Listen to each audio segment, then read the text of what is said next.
if you guys want a motorcycle and you want it pretty cheap, this is the video for you. So you really don't have to spend a lot of money if you want to buy a motorcycle. A lot of people think you got to spend all this money. So I got 10 bikes on my list today, and they're all under 5 grand. Some are new, some are used, some are for beginners, and some aren't for beginners. I'm going to kind of cover all that in this video today.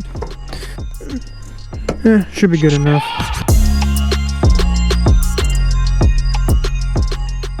First bike we got on the list today, guys, is going to be a 2020 Kawasaki Ninja 400. And this is a great entry-level bike as well. Maybe you're not quite ready for a 600, then this is a great option for you. And if you get it a few years older than 2020, you'll get it way less than 5 grand. Not only is this a great bike to learn on, like learn how to ride on, this is a great bike to learn how to maintain. If you're not really super hands-on and you want to learn how to be hands-on, this is going to be a good bike for you guys to learn on, because it's, you know, like I said, it's a Japanese bike. It's real simple. Anybody can work on them, really. The horsepower for this bike is going to be around 50 horsepower.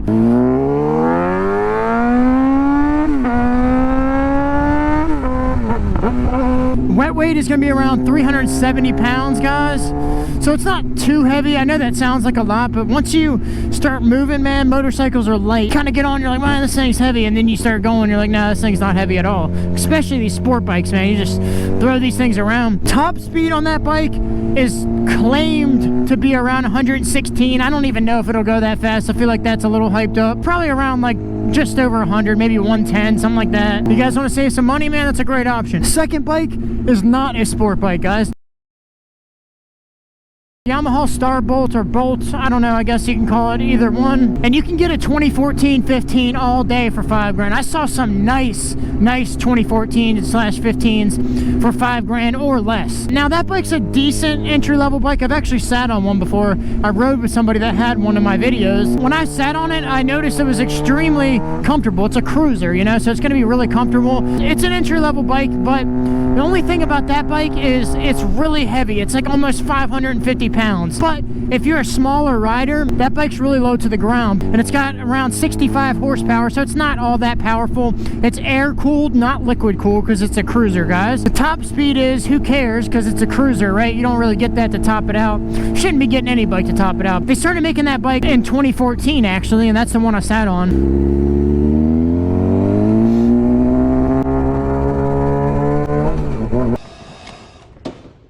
How about new? It's gonna bring us into the third bike, guys. This is one of the best bikes on this entire list. 2003 to 2006 CBR 600RR. Yes, it's old, but this bike looks so good for the year. Like, it looks like a modern sport bike. I have a few friends actually that have them. They both have 05s. Every time I ride with them, I'm like, man, that bike looks so good. Like, I can't even tell it's that old. When it's on the road, I'm like, man, that's a nice bike. They still look like modern sport bikes. They're like almost 20 years old or whatever, and they still look really good today. 421 pounds is the wet weight. Horsepower is going to be around 117.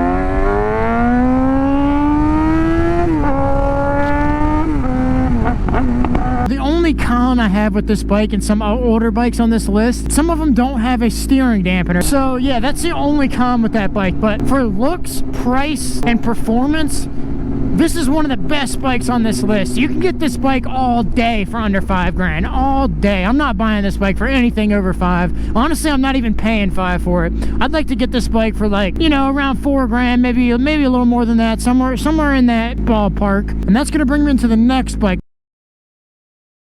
The 2006-2007 GSXR 600. I wanted this bike really bad. Now, you're going to have to listen up for this bike, okay? I put this bike on this list because I love this bike, but there's a major but with this bike. This bike has problems. Why would you put it on the list if it has problems? Hear me out, hear me out. This bike has an electrical issue, but it is fixable. You can fix it. If you're a little bit hands-on and you have experience with used bikes and you know what you're looking at, you got to know what you're looking at. I don't even care what they ask. It's not worth over 5 grand. It's just not, because it has problems. It has problems with the bike, and it's known problems, but everybody likes to pretend like, No, man, I don't know what the problem is, but sometimes you can find a decent seller and they'll be upfront with you. Once you resolve the issue, it's fine, but the problem is you have to know what you're looking at, because that issue can lead to other issues. But if you know what you're looking at, you can get this bike for a steal. I had to throw it on the list because it's just beautiful, but you can get ripped off buying this bike. Now that I got all that out of the way, 120 horsepower, and the wet weight of this bike is a little over 420 pounds. It's like 425, something like that. The top speed is going to be around 158 miles an hour. Like I said, if you don't know what you're doing, it's probably not a good bike for you. But I have a solution. Instead of getting the 06, 07, because they don't do a recall on that problem, the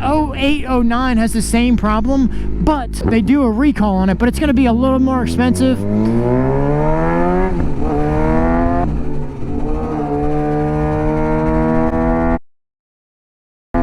Now, I don't know why.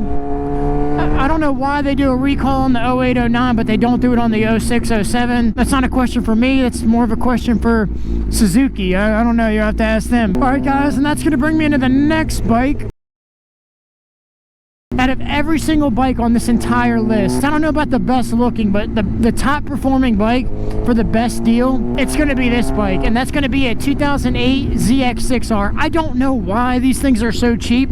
I literally found these bikes for like $3,500. Two owners, like 12,000 miles, and they're selling them just for dirt cheap. I'm like, why is that thing so cheap? There's got to be a catch. From what I looked at, they seem to be good bikes. The wet weight of that bike is 418 pounds, horsepower is around 120, and a top speed of 164 miles an hour, which, you know, that's pretty fast, guys. So that's going to be a great sport bike. If you guys want the absolute best bang for your buck, that probably is the best bang for your buck, either that or the CBR that I talked about earlier. And that's going to bring me into number 6, guys. If you're a beginner, you know, you like sport bikes and you're like a beginner, you just got your license but you never owned a bike or anything like that, or maybe you don't even have your license yet, this bike right here is going to be a good bike, and that is going to be the 2020 Yamaha R3. You can get that bike probably new for right around $5,000, but if you get it a little bit older, like maybe like 2016, something like that, you're going to get it for dirt cheap. I'm talking like maybe in the threes, you know, and that's cheap for a motorcycle. These kind of motorcycles people don't typically keep for a long time. They'll have them for, you know, a year, maybe 2 years, sell it, upgrade, get something else. And that bike has ABS as an option. Maybe if you are a beginner and you're like, you know, you want assisted braking, hey, that makes sense, but it's going to cost a little bit more money to have that, which I don't think it's that necessary. Like, this bike doesn't even have ABS. So yeah, this bike does come with ABS as an option. It's going to be a little more expensive, and anytime you have ABS, it adds weight to the bike as well. That bike's going to weigh around 368 pounds, and the top speed on that's going to be around, you know, just over 100 miles an hour, maybe 105, 110, something like that. It says 112, but I don't know if it'll do that. That's what they say, but I don't know if it'll do that. Usually they hype up these bikes. It has around 50 horsepower, which isn't too much. You can buy this bike new for right around $5,000, if not less than $5,000. But if you get a little bit older one, maybe like a 2016, 17, somewhere around there, you're gonna get an absolute steal for that bike. All right, guys, that's gonna bring me into number 7. We're talking beginner bikes still, and that's going to be the Honda Rebel 300cc. Maybe you don't like sport bikes, maybe you like the cruisers. This is going to be like the ultimate beginner bike, and they're great bikes too. They look really good, especially the newer ones. You can get this bike new for $5,000 or even less than that. And the thing I like about cruisers, guys, is they're really low to the ground. As a beginner, you don't want a bike that's too high off the ground, because reaching for the ground kind of stinks as a beginner, because you just don't feel secure. And you're not going to feel that with this bike because it has a really low seat height, because it's a cruiser. That bike only has like 25 horsepower, so it's not going to be like real fast bike or anything like that. Like I said, it's a beginner bike. This is like the ultimate beginner bike. When I got my license, I saw this bike in the class. Somebody was right. I think they had like 1 or 2 of them. It's got a top speed of 91 miles an hour, which isn't too fast, and then it's going to weigh around 370 pounds, guys. So that's going to be a great bike, especially for the price. Any Japanese bike you get is just going to be reliable, man.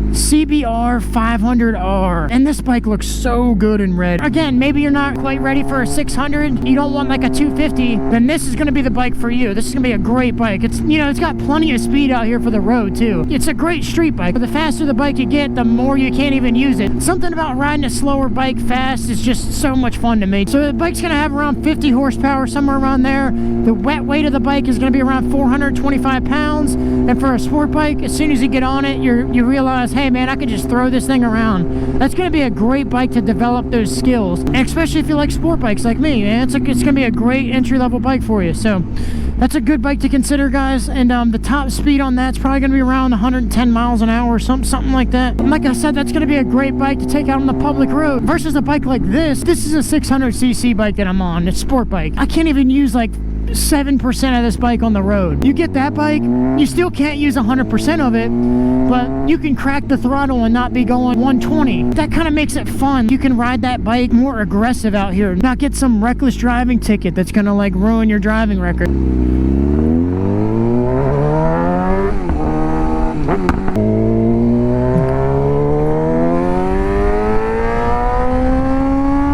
Alright guys, so the next bike, Kawasaki Z650. If you get this bike used, I said 2017 because around that year it's going to be around 5 grand, somewhere around there, probably a little less. So they make a naked version of this bike, and that's what I'm talking about. And then they make a sport bike version, like where it has fairings. And I actually like the naked version better for a few reasons. I think it looks better, and I also like the fact any kind of work that you do to it, you don't have to do anything. Like everything's already off. Like if you want to get to the oil filter, you literally have to take nothing off. You can just screw it right off. You want to put an exhaust system on it, everything's right in front of you. That bike's going to be extremely easy to work on. And that bike is going to have around 67 horsepower or something like that. The wet weight's going to be 410, top speed of 125 miles an hour. The thing I like about this bike too is you could ride this bike 5 hours straight and be like, I'm still comfortable. Versus like this, after like 2 hours or an hour or something, I'm like, all right, I'm ready to get off, man. My back's hurting. I got to get off this thing. But that thing, you can ride that thing like all day, literally. And that's going to bring me into the last bike, guys. Suzuki DRZ 400, and this is a Supermoto. Now, I've never owned this bike, but I own a sport quad with the same engine. And the reason why I put this bike on my list is because these kind of bikes are amazing because they're super versatile. You can do anything with this bike. You want to take it off-road, you can do that. You want to ride it on the road, you can do that. I recommend that you do not buy this bike new because they're still carb rated today. So if you get like a 2006, it's not going to be much different than a brand new one. Now there might be slight differences, it might look a little different, but it's going to be essentially the same thing because it still has a carburetor. And I know this engine's reliable because I got the quad when it was 10 years old and I had it for like 10 more years. I sold it so I could put some more money down on this bike because I just didn't need it anymore, and I never had one problem with the engine. Everybody freaks out because carburetors, like, oh, carburetors, man, I don't want a carburetor. But once you guys learn how a carburetor works, there's really nothing to them. I'm not gonna lie, I did have some carburetor issues, but that's because I let it sit for a while. There's ethanol and fuel, and that kind of destroys the internals of a carburetor, like all the rubber pieces. But if you guys don't let the bike sit for a while and you ride it, you know, you shouldn't have too many problems with it. Maybe minor issues, but nothing that you couldn't really fix or research or anything like that. Supermotos are great bikes. All right guys, that is gonna wrap it up for this video. If you guys enjoyed the video, make sure you guys leave a like on the video. If you guys want to subscribe, click this button right here. If you guys want to watch another video, click this over here. I'll see you guys in the next one. Peace.